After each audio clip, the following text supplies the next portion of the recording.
বাংলাদেশের জনপ্রিয় বাইকগুলোর মধ্যে ইয়ামাহা Fzs V2 খুব বললে ভুল হবে, একটু বেশি জনপ্রিয়। দেশে প্রচুর Fzs V2 এর ফ্যান রয়েছে।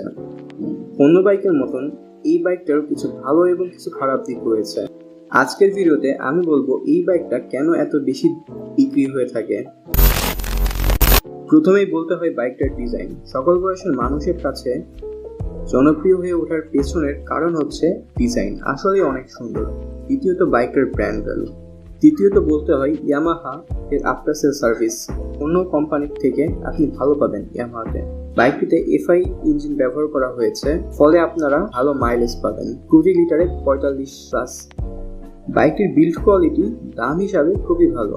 বাইকের স্পেয়ার পার্টসের দাম কম, ছোট বড় সব দোকানেই পার্টস পাওয়া যায়। 7 নম্বর ভালো দিক হচ্ছে বাইকটি সহজেই সার্ভিস করা যায়। 155 সিসির সবচেয়ে ভালো বাইকের কন্ট্রোলিং চাইলে Fzs V2 এর বিকল্প নেই। বাইকের সিট হাইট 790 mm হয়, শর্ট হাইটের ব্যক্তিরাও চালাতে পারবেন।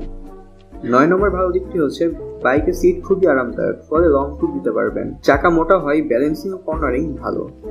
এই চাকাটা খুব একটা স্কিডও করে না।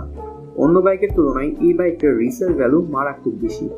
এগুলোই ছিল এই বাইকটার এত বেশি বিক্রি হওয়ার কারণ। আজকের ভিডিওটা এই পর্যন্তই। ভালো লাগলে ভিডিওতে লাইক দিবেন।